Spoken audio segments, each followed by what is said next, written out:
Parliament సమావేశాలు జరిగిన సమయంలో ప్రతిపక్షాలు స్పీకర్ పోడియం వద్దకు దూసుకొచ్చి వారి నిరసనను తెలుపుతాయి.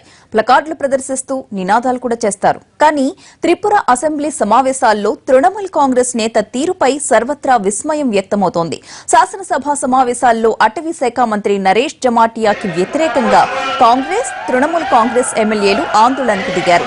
స్పీకర్ పోడియంలో దగ్గర నిరసన తెలియజేశారు. ఇంతలో తృణమూల్ కాంగ్రెస్ నేత సుదీప్ ఇదే అదనుగా అధికార దండాన్ని అందుకుని బయటకు పరుగులు తీశారు. అయితే వెంటనే అతని మార్షల్స్ పట్టుకుని అతని చేతిలోంచి అధికార దండాన్ని లాక్కున్నారు.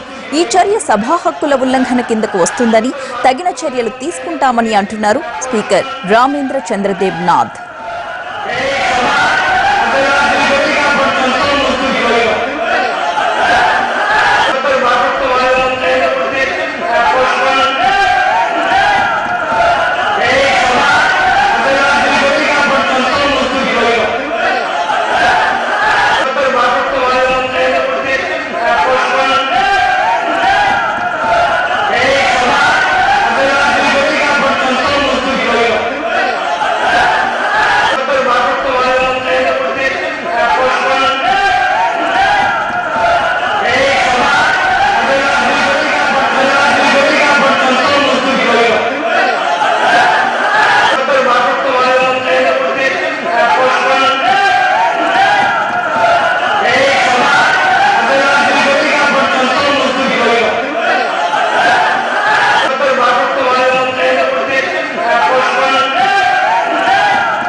పార్లమెంట్ సమావేశాలు జరుగుతున్న సమయంలో ప్రతిపక్షాలు స్పీకర్ పోడియం వద్దకు దూసుకొచ్చి వారి నిరసనను తెలుపుతూ ఉంటాయి.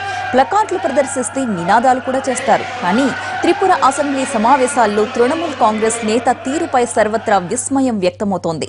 శాసనసభ సమావేశాల్లో అటవీ శాఖ మంత్రి నరేష్ జమాటియాకి వ్యతిరేకంగా కాంగ్రెస్, తృణమూల్ కాంగ్రెస్ ఎమ్మెల్యేలు ఆందోళనకు దిగారు. స్పీకర్ పోడియం దగ్గర నిరసన తెలిపారు. ఇంతలో తృణమూల్ కాంగ్రెస్ నేత సుదీప్ ఇదే అదనుగా అధికార దండాన్ని అందుకుని బయటకు పరుగులు పెట్టారు. అయితే వెంటనే అతన్ని మార్షల్స్ పట్టుకుని అతని చేతిలోంచి అధికార దండాన్ని లాక్కున్నారు. ఈ చర్య సభా హక్కుల ఉల్లంఘన కిందకు వస్తుందని, తగిన చర్యలు తీసుకుంటామని అంటున్నారు స్పీకర్ రామేంద్ర చంద్రదేవ్ నాథ్.